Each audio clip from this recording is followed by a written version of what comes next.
Welcome to Technical Communication.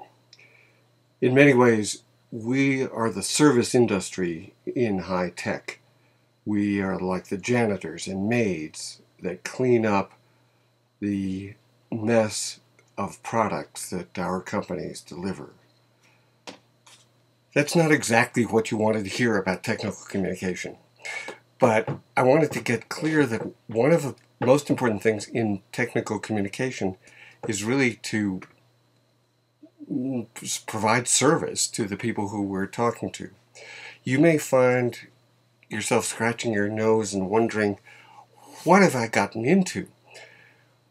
Back when you were in college, you may have taken a course in rhetoric. And in rhetoric, you learned that Aristotle said that rhetoric is the art of communicating usually from one man to a group of 300 to 500 other men, usually property owners, slave owners, and your whole goal was to persuade them of something.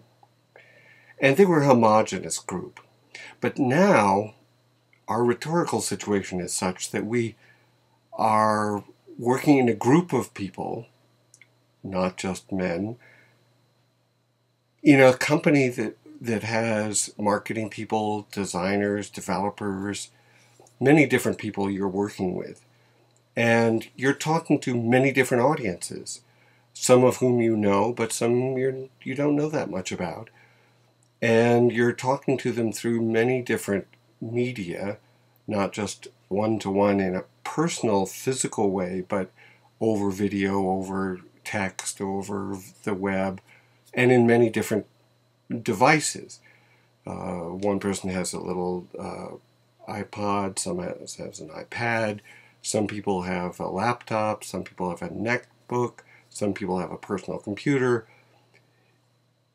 In all these different ways, you're trying to get through to them and serve them in some point.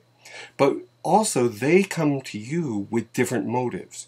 They might be desperate, impatient, angry, frustrated by your product. They're not happy usually, but some are just kind of casually looking. They're not that interested. So you have a mix of motives on their part, and then you have mixed motives on your part, and your group does.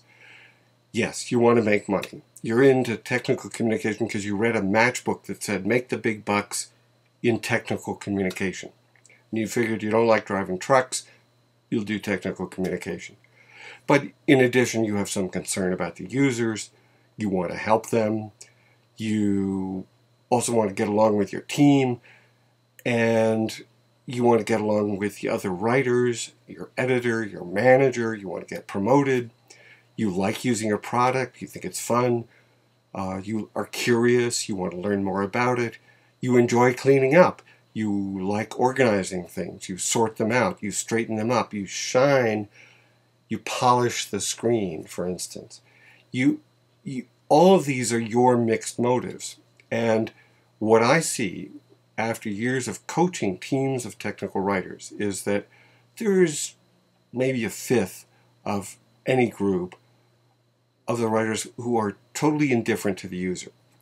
They could care less. They just plod into the work, they do the work, they get their paycheck, they go home, and they're damned if they're going to care anything about the people on the other end of the communication.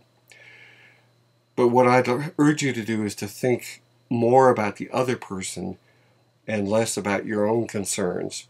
And that's the purpose of good technical communication, is to reach out through whatever devices you've got and touch the other person somehow and communicate that you care about them, you want them to do well, you want to help them in their task. That's part of why I say this is a service industry, and that what we're doing is provide, if we do our work well, they don't even notice us. We are invisible, but we have done some service to the people that read our work, hear our work, see our work. And in that sense, we're, again, trying to reach through the screen to see who those people are on the other side and what it is we can do to help them.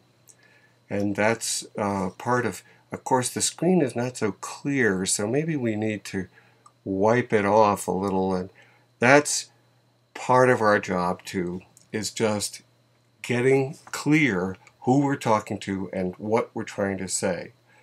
So that's the good news and the bad news about technical communication, and welcome to it.